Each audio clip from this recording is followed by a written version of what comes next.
할렐루야. 할렐루야. 우리 주변에 계신 분께 인사하겠습니다. 하나님이 하십니다. 하나님이 하셨습니다. 하하하하 인사하겠습니다. 하나님이 하십니다. 하나님이 하셨습니다. 하하하하.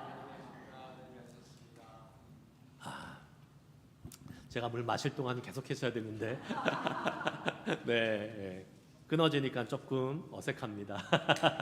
그래도 정말 하나님께서 우리의 삶을 늘 날마다 다스리시고 주관하시고 하나님이 지키시고 인도하시는 그 보호하심이 있는 삶을 사는 것이 얼마나 감사한지 모르겠습니다. 아멘이시죠? 아멘. 그 하나님의 인도하심과 보호하심 속에서 지난 한 주도 지나시다가 오늘도 나와서 예배하실 수 있도록 인도하신 하나님을 찬양하고 오늘도 말씀 가운데 하나님의 크신 은혜와 복이 넘쳐나길 주의 이름으로 축복합니다. 아멘. 자, 이번 주 암송 말씀 한번 읽어볼까요? 시편 62편 1절 말씀 같이 한번 읽겠습니다. 시작. 나의 영혼이 잠잠히 하나님만 바라며 나의 구원이 그에게서 나오는도다. 아멘. 내려주시고요. 같이 읽겠습니다.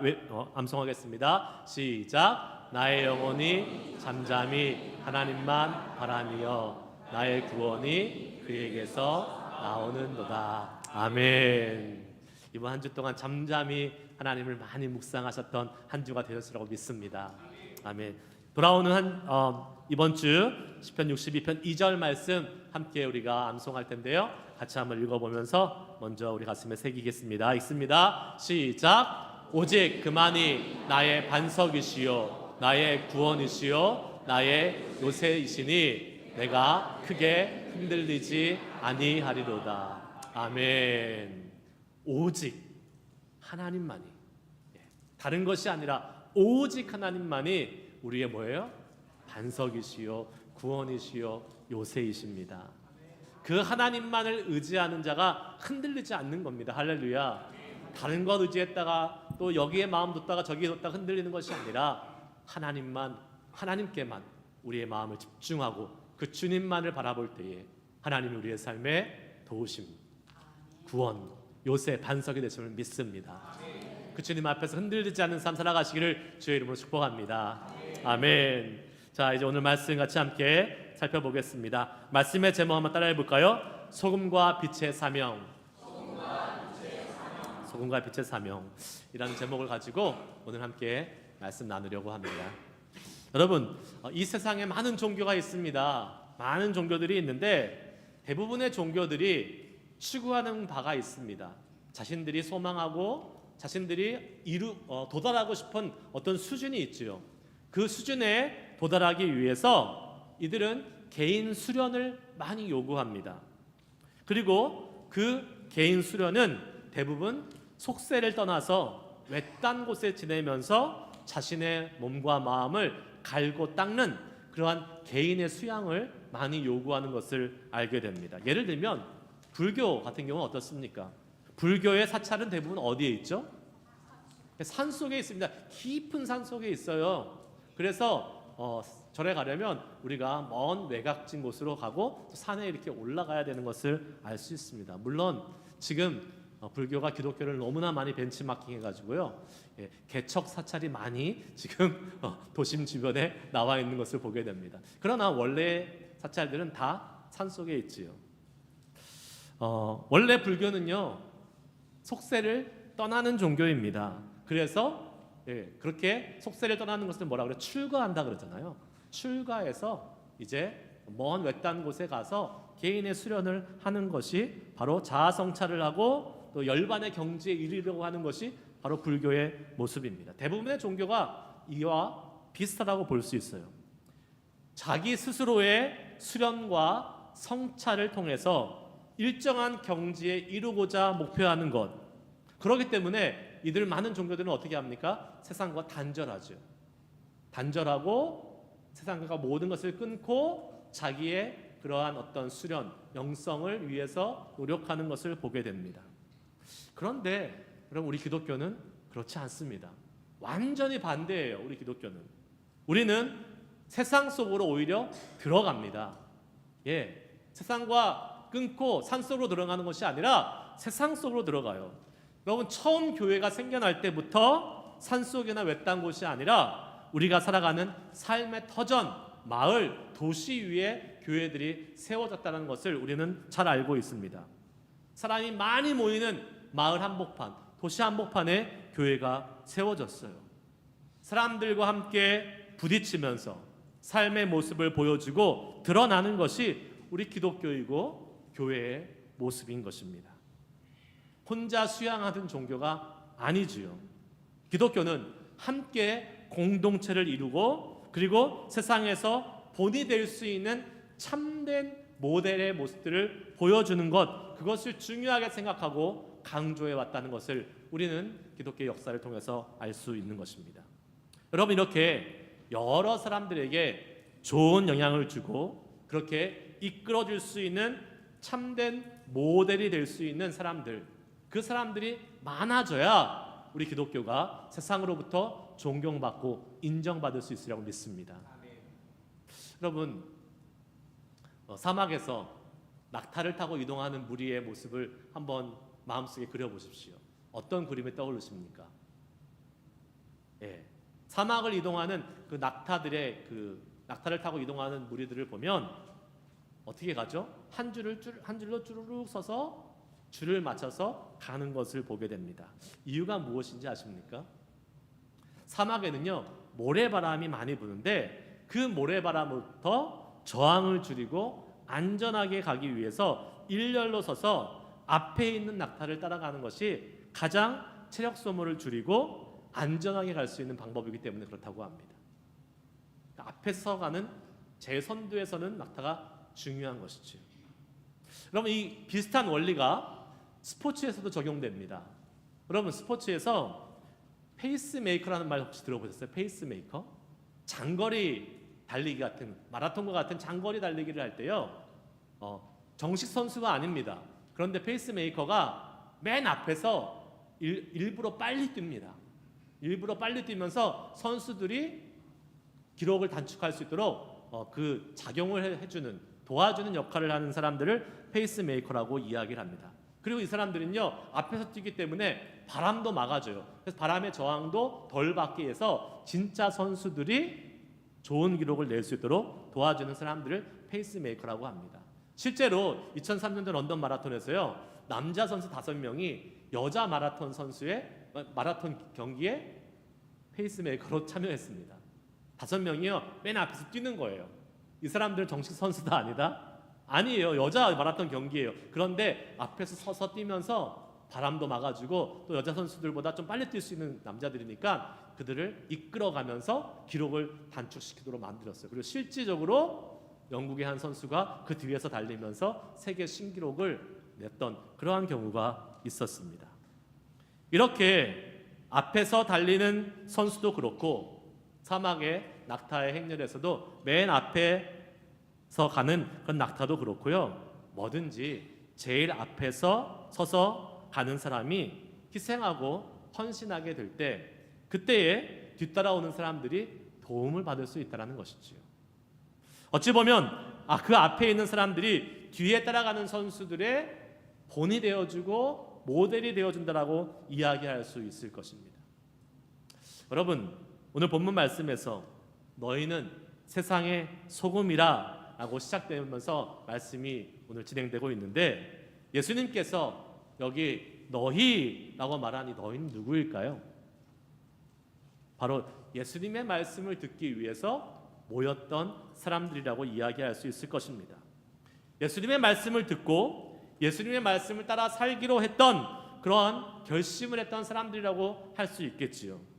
즉 예수님의 제자들 그리고 제자가 될 준비가 된 사람들에게 지금 예수님이 말씀하시고 있는 거예요. 너희는 세상에 뭐라고요? 소금이다. 너희는 세상에 뭐라고요? 빛이다 라고 말씀하고 있는 것입니다. 즉 예수님을 따르는 사람들은 세상에서 소금과 빛과 같이 뭐예요? 앞에서 헌신하는 희생을 하는 모델, 본이 될 수 있는 그러한 사람이 돼야 된다라고 말씀해주고 있는 것을 보게 되는 것이죠. 그렇다면 오늘 본문에 나오는 소금과 빛에 대해서 우리가 조금 더 자세하게 살펴볼 수 있기 원합니다.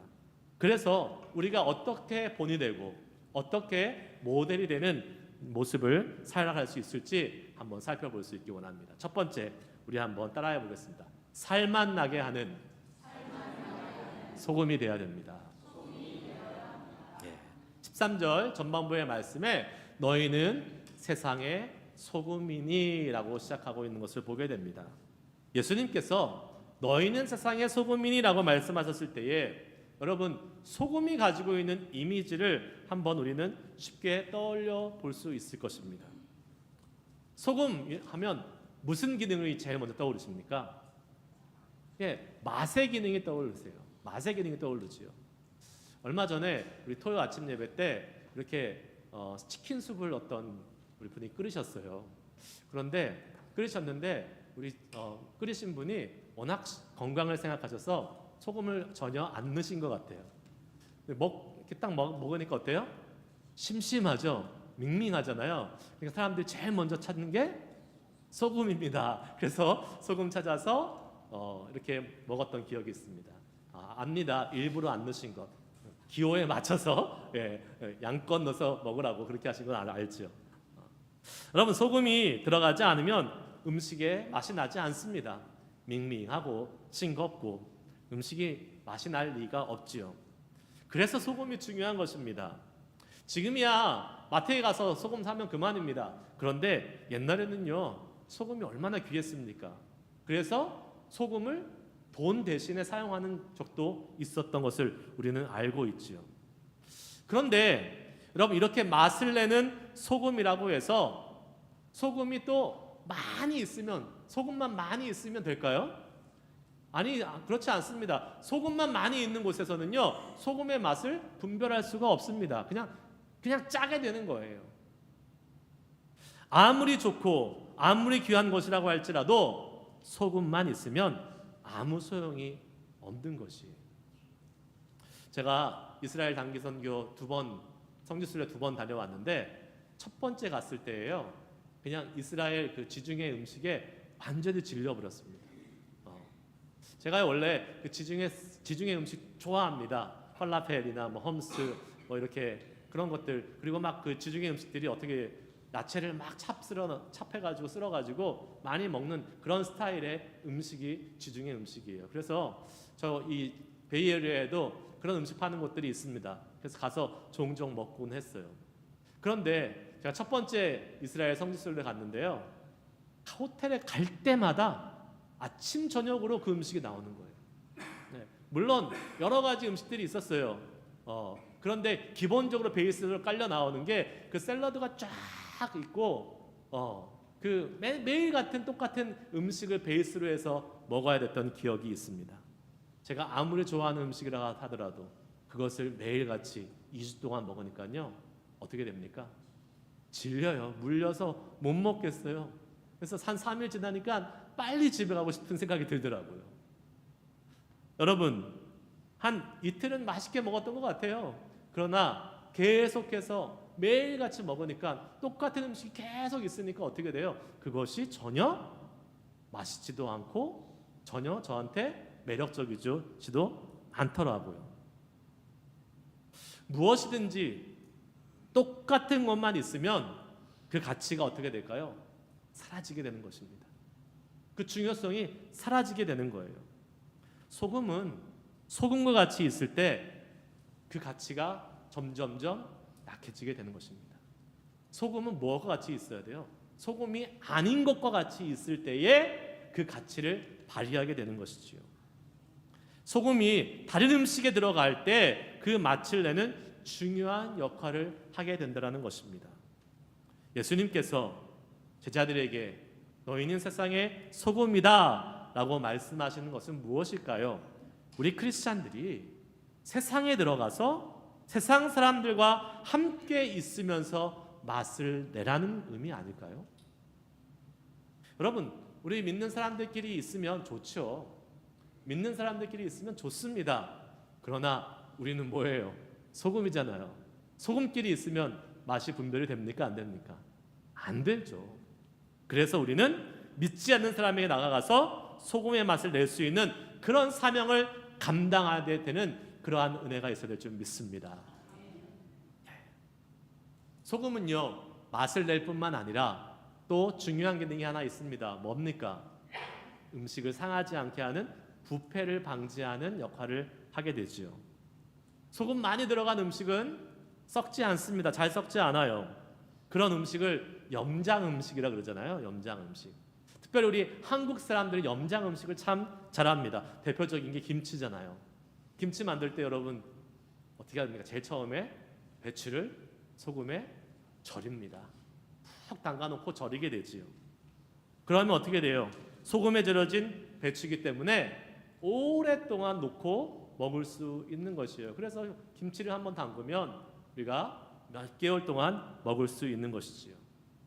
한국, 동양에서는 야채를 주로 이렇게 염장을 해서 먹지만 서양은 또 육류를 또 염장해서 먹기도 합니다. 대표적인 것이 뭐가 있어요? 비프 저키. 비프 저키는 소고기를 소금에 절여서 오랫동안 먹을 수 있는 것이 바로 이 비프 저키 아니겠습니까? 이렇게 소금은요, 맛을 내기도 하고 부패하는 것을 막기도 하는 것입니다. 그런데 그러한 기능을 가진 이 소금에 대해서 예수님이 뭐라고 말씀하시느냐? 오늘 말씀 13절 하반절 말씀을 같이 한번 읽어보겠습니다. 시작! 소금이 만일 그 맛을 잃으면 무엇으로 짜게 하리요? 후에는 아무 쓸데없어 다만 밖에 버려져 사람에게 밟힐 뿐이니라. 아멘. 소금이 맛을 잃으면 밖에 버려져서 사람들에게 밟힐 뿐이다. 그런데 여러분 한번 생각해 보십시오. 소금이 어떻게 맛을 잃을 수 있을까요? 소금이 오래된다고 맛을 잃습니까? 소금은 소금이잖아요. 소금은 항상 짜잖아요. 짠맛을 가지고 있어야 소금인데 맛을 잃어버린 소금이 과연 존재할까요? 존재합니다. 존재해요, 여러분. 우리가 생각하는 소금은 어떤 소금이에요? 바닷물을 이렇게 증류시켜서 말려가지고 염전해서 만든 소금을 우리는 많이 생각하게 됩니다. 그러나 이스라엘의 소금은 좀 달라요, 여러분. 이스라엘은요, 바다에서 소금을 얻는 것뿐만 아니라 그냥 육지에서도 소금을 얻을 수 있습니다. 이스라엘 성지순례 갔다 오신 분들은 보셨겠지만 사해 지역을 가면 사해 지역 옆에 도로를 지나가다 보면 산들이 이렇게 언덕 같은 것들이 있는데 그게 다 소금살입니다. 왜 그래요? 사해가 해수면보다 낮기 때문에 그렇습니다. 예전에는 거기가 다 바닷속이었어요. 그래가지고 그것이 이렇게 올라와서 이제 육지로 이렇게 돼가지고 소금산이 만들어진 것입니다. 예전에 바닷속에 있었을 이 소금산들이 육지로 올라와서 이제 소금산이 되었는데 그러다 보니까 여기저기 사해 주변에는 소금산들이 존재하게 되었죠. 그런데 이 소금산들이요, 비에 노출되면, 비가 이렇게 오는 우기에 비에 노출되면요, 그 짠맛이 다 씻겨 나간다고 합니다. 그래서 더 이상 소금의 맛이 나지 않는 경우가 종종 있다라고 그래요. 그러면 그 소금은요, 아무 쓸모없는 소금이 되고 마는 것이죠. 여러분, 우리는 세상에 나가서 세상 사람들과 함께 있으면서 맛을 내는 역할을 해야 될 줄 믿습니다. 맛을 낸다는 것은 소금이 어떻게 해야 돼요? 가서 녹아야 된다는 것을 의미합니다. 소금이 소금의 그 모습을 지키고 있으면 맛이 나지 않죠. 녹지 않고 그대로 있으면 맛을 낼 수 없는 것입니다. 소금은 녹아져야 되는 것이에요. 그것은 무엇을 의미합니까? 우리가 희생하고 헌신할 수 있어야 된다는 것을 의미합니다. 여러분, 소금이 음식에 들어가서 녹지 않고 그대로 있으면 맛을 낼 수 없는 것처럼 우리가 세상에서 녹아지는 희생이 없이는 결코 맛을 낼 수가 없게 된다는 사실을 우리는 깨달아야 될 것입니다. 과연 우리는 우리가 살아가는 곳에서 소금처럼 녹아지고 있습니까? 아니면 나의 것을 그대로 버티고 절대로 손해보지 않고 절대로 희생하지 않고 계속해서 버티고 있습니까? 여러분, 우리가 세상에 들어가서 소금처럼 녹아지면서 희생하면서 내가 살아가는 곳이 정말 살맛 나는 곳으로 변화되고 있느냐는 말입니다. 나의 가정에서 믿지 않는 식구들이 있다면, 나의 직장에서 믿지 않는 동료들이 있다면, 내가 살아가는 커뮤니티에서 그 이웃들이 믿지 않는 사람들이 있다면 그 속에서 잘 녹아지는 희생을 통해서 맛있는 맛이 나고 부패가 되지 않는 곳으로 우리의 삶의 자리가 변화되어야 될 줄 믿습니다. 나로 인해서 내가 있는 곳이 더욱 살맛 나는 맛있는 곳이 되고 부패되지 않고 싱싱해지는 그런 곳이 되어야 될 줄 믿습니다. 여러분, 주님이 기대하시는 것이 바로 그것이에요. 너희는 세상의 소금이라. 세상에서 희생하고 헌신하면서 이 세상을 살맛 나는 곳으로 만들어가는 우리 모두가 될 수 있길 주의 이름으로 축복합니다. 두 번째 한번 따라해 봅시다. 어둠을 물리치는 빛이 되어야 합니다. 자, 14절 상반절 말씀은 이렇게 이야기합니다. 너희는 세상의 빛이라. 아멘. 예수님은요, 우리를 세상의 빛이라고 말씀해 주고 계십니다. 여러분, 빛은 가만히 있어도 그 빛이 어떻게 해요? 존재를 나타나게 되어 있습니다. 빛이 막 빛을 나타내려고 애쓰지 않아도 빛 그 자체는요, 빛을 비추게 되어 있어요. 제가 애들이 어렸을 때 캠핑 자주 갔는데, 캠핑 가면요, 산속에 들어가면 깜깜합니다. 아무것도 안 보여요. 그런데 작은 랜턴 하나, 큰 것도 아니에요. 조그만 랜턴 하나만 탁 켜도요, 그 빛이 온 주변을 밝혀줍니다. 빛은 감출 수가 없는 것이에요. 주님은 우리에게 말씀하십니다. 우리가 세상에서 그러한 존재로 살아야 된다라고 예수님이 지금 말씀하고 있는 거예요. 감출 수 없는 빛과 같은 존재. 그런데 빛으로 살아가는 것이 여러분 만만합니까? 빛으로 살아가는 건 쉽지 않습니다. 어려워요. 빛으로 산다고 해서 늘 좋은 결과, 늘 행복하고 기쁜 일만이 우리 가운데 오는 것이 아니라는 것입니다. 빛으로 사는 것은요, 거짓과 싸우는 삶입니다. 빛으로 사는 삶은요, 불의에 대항하는 삶이에요. 빛으로 사는 삶은 부조리와 맞서는 삶입니다. 빛으로 사는 삶은 죄악된 삶을 바로잡는 삶입니다. 그러기에 빛으로 사는 삶은 우리에게 원치 않는 어려움과 고난을 가져올 수도 있다는 사실이에요. 예수님이 그러셨지 않습니까? 빛으로 오신 예수님이 그랬습니다. 안식일에 병자를 고치니까 왜 안식일을 범하느냐라고 사람들이 뭐라 그랬어요. 하나님의 아들로서 죄사함을 받았다라고 선포하면 무슨 권세로 그렇게 하느냐고 도전받았습니다.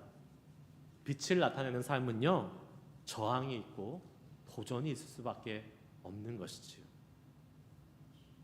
하지만 빛이요, 꺼지지 않고 켜져 있으면 어떤 일이 벌어집니까?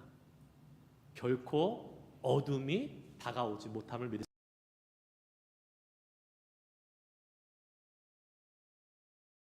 빛을 나타내는 삶에는 고난이 오고 어려움이 있다 할지라도 그 빛을 포기하지 않고 빛을 잃지만 않고 있으면 그 빛으로 인해서 어두움은 빛 근처에 절대로 얼씬거리지 못하게 됨을 믿으시기 바랍니다. 그래서 빛을 내는 삶 포기하지 말아야 되는 거예요. 여러분, 우리는 빛으로 이 땅을 살아가는데 그 빛을 내는 삶을 사는 것이 어렵고 힘들다고 해서 포기하면 안 되는 것이에요. 갈라디아서 6장 9절 말씀은 우리에게 이렇게 말씀합니다. 한번 읽겠습니다. 시작. 우리가 선을 행하되 낙심하지 말지니 포기하지 아니하면 때가 이름에 거두리라. 아멘. 우리가 빛으로 살아가고 소금으로 살아가는 이 귀한 삶을 살아가는 것, 때로는 이렇게 살아가는 것이 힘들고 어려워서 포기하고 싶은 마음이 있지만 포기하지 않으면 어떻게 돼요? 때가 이르면 거두리라. 하나님께서 다 갚아주시고 또 그것에 대한 좋은 결과를 이끌어 주신다고 하신 말씀을 믿고 나아갈 수 있기를 소망합니다. 우리는 빛을 나타내는 삶으로 부르심을 받았습니다. 그리고 그런 삶을 위해서 빛의 근원 대신 예수님으로부터 계속 빛을 공급받아야 될 줄 믿습니다. 왜 그렇습니까? 우리 스스로는 빛을 낼 수 있어요? 없어요? 없기 때문에 그렇습니다. 우리는 빛이 아니에요. 예. 그런데 예수님이 너희는 빛이라 라고 말씀하셨어요. 왜요?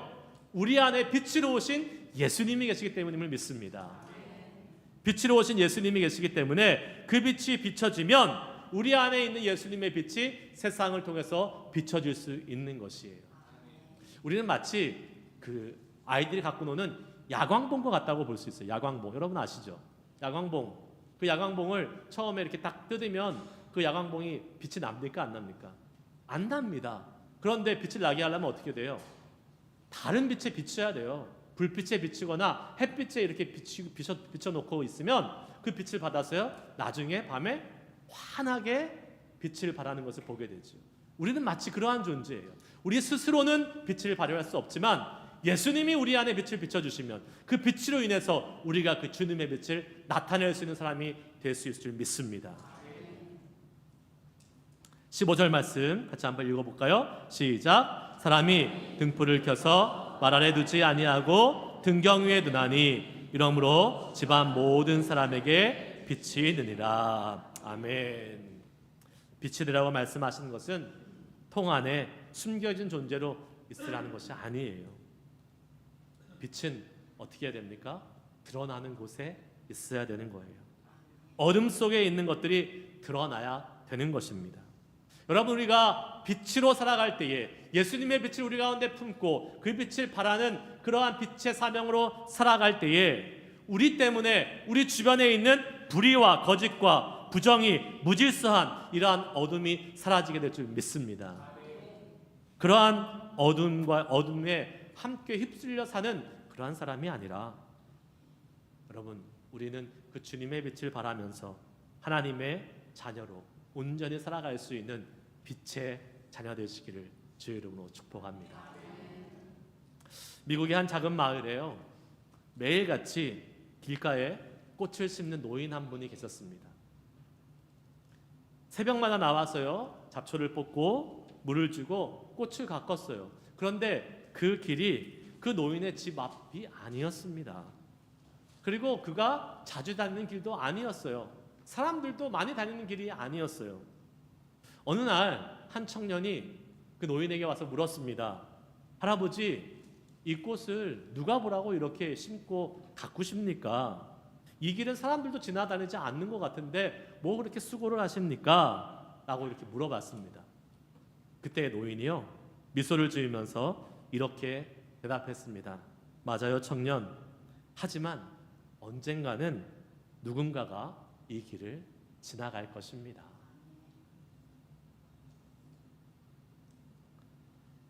힘든 마음으로 걷던 사람들이 이 꽃을 보고 잠시라도 미소를 지을 수 있다면 그것으로 충분합니다. 이렇게 대답을 하고 몇 년 뒤에 노인은 세상을 떠났다고 합니다. 그런데 마을 사람들이 이제 그 꽃길을 가꾸기 시작하는 것입니다. 시키지도 않았는데 이 노인이 가꿨던 그 꽃길을 이 사람 저 사람이 나와서 하나하나 물도 주고 잡초도 제거하면서 아름답게 가꾸기 시작했어요. 그러면서 그들이 이야기했습니다. 우리는 꽃만을 물려받은 것이 아니라 다른 사람을 먼저 생각하는 마음을 물려받았습니다. 라고 이렇게 얘기했다고 합니다. 노인 한 사람의 선행을 통해서 그 마을 사람들 전체가 선한 영향력을 받고 선행에 동참하게 된 것이죠. 여러분, 이렇게 한 사람이 앞장서서 선한 모습을 보이고 빛과 소금처럼 희생하며 헌신하는 모습을 보일 때에 뒤에 따라오는 사람들이 그것을 보고 따라가게 되는 것입니다. 말씀 마치려고 합니다. 여러분, 요즘 우리 기독교가, 또 교회가, 또 우리 크리스찬들이 세상에서 받는 평가는 그 어느 때보다 각박한 것이 사실입니다. 그 근본적인 이유가 어디 있을까요? 왜 우리 크리스찬들은 예전에 비해서 정말 좋지 못한 평가들을 받고 있을까요? 오늘 말씀에서 한번 찾아볼 수 있지 않을까요? 우리가 소금과 빛의 역할 제대로 감당하지 못하기 때문이 아닐까 싶습니다. 다시 말해서 기독교인들이, 교회들이 이 세상을 더욱 살맛나게 하고 더욱 정의롭게 하는 그러한 역할을 하는 것을 고사하고 오히려 세상보다 못한 거짓과 부패에 더 많이 연루되어서 사회에 지탄을 받는 일이 많아진 것이 아닐까 싶습니다. 세상과 구분이 없어진 교회와 성도들 때문에 점점 기독교는 사람들로부터 신뢰를 잃어가고 있다는 생각이 듭니다. 베드로전서 1장 15절은 이렇게 우리에게 말씀하고 있습니다. 한번 읽어볼까요? 시작. 오직 너희를 부르신 거룩한 이처럼 너희도 모든 행실에 거룩한 자가 되라. 아멘. 우리가 거룩한 사람이 되어야지만이 세상을 변화시킬 수 있는 것입니다. 우리가 소금과 빛이 되려면 우리가 예수님의 그 보혈로 거룩하게 되고 하나님의 거룩하심을 닮아 살아갈 때에 우리가 소금과 빛의 역할을 감당할 수 있는 것이에요. 오래전에는요, 교회 다닌다고만 해도 그 사람들을 인정해줬습니다. 그 사람 믿어줬어요. 다른 것은 몰라도 저 사람 예수 믿는 사람이야 라는 이 한 가지 타이틀만으로도 여러분 그 사람 인정받고요, 그 사람들이 환영했습니다. 저는 그런 평가가 다시 회복되는 시절이 오기를 간절히 소망합니다. 그러기 위해서 우리에게 필요한 것이 있습니다. 우리 그리스도인들 세상에 나가서 소금과 빛으로 본이 되는 삶, 모델이 되는 삶을 살아갈 수 있기를 소망합니다. 우리가 소금과 빛으로 이 세상을 살아가면 세상에 있는 사람들뿐만 아니라 아직 믿음이 연약한 다른 그리스도인들도 우리의 모습을 보고 따라올 것임을 믿습니다. 우리가 마치 앞에서 말씀드린 페이스메이커처럼 앞에서 열심히 뛰어가지고 바람도 막아주고 앞에서 본이 되는 그런 모델이 되는 모습을 보여주면 뒤따라오는 우리의 믿음의 후배들 우리의 모습을 보고 빛과 소금의 사명 잘 감당할 수 있는 사람이 되리라고 믿습니다. 그리고 나중에 천국에 가서 그 많은 사람들이 우리에게 와서 당신 때문에 내가 이 땅을 살아가면서 소금과 빛의 역할을 잘 감당할 수 있었습니다 라는 그러한 인사를 받을 수 있는 사람들이 되실 수 있기를 주의 이름으로 축복합니다. 예수님께서 우리에게 이 땅에서 살기 원하시는 모습이 그 모습 아닐까요? 소금과 빛으로 살아가면서 이 땅을 살맛나게 하고 이 땅의 어두움을 물리치는 그러한 사명 잘 감당하며 살아갈 수 있는 우리 모두가 될 수 있기를 주의 이름으로 축복합니다. 아멘. 우리 마지막 오늘 본문 말씀의 마지막 16절 말씀 우리 같이 함께 읽으면서 마무리하도록 하겠습니다. 같이 읽습니다. 시작. 이같이 너희 빛이 사람 앞에 비치게 하여 그들로 너희 착한 행실을 보고 하늘에 계신 너희 아버지께 영광을 돌리게 하라. 아멘. 찬양하시고 오늘 말씀 기억하시면서 기도하도록 하겠습니다.